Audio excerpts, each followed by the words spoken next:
Welcome to Penrose Learning, where we make understanding easy. You begin by securing access. Make sure you have a Google account tied to your business email and key verification documents. Once done, choose a primary manager who will control permissions and recovery options. Next, go to Google Business Profile and click to claim or create your listing.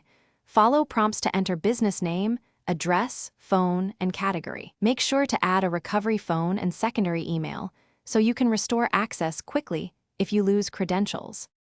After initial setup, you verify ownership using the available method, postcard, phone, or email, and complete it promptly. Once verified, optimize the profile by adding hours, services, photos, and a clear description to improve discovery. Then, configure user roles. Assign owner and manager rights carefully and enable two-step verification for accounts. You should also connect Google Analytics and ads if applicable. Doing so links data and simplifies campaign tracking while ensuring correct billing and permission scope. To finish, keep your account healthy. Review roles and audit activity every month to 3 months, update hours and services after any change, and respond to customer reviews promptly to maintain trust. Backup key settings by exporting data and ensure billing info is current.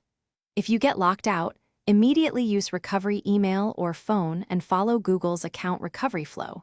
If that fails, prepare verification docs and contact support. A common tip: clear cache or try another browser before assuming a bigger problem. Thanks for watching. If this was helpful, leave a like and consider subscribing. See you next time.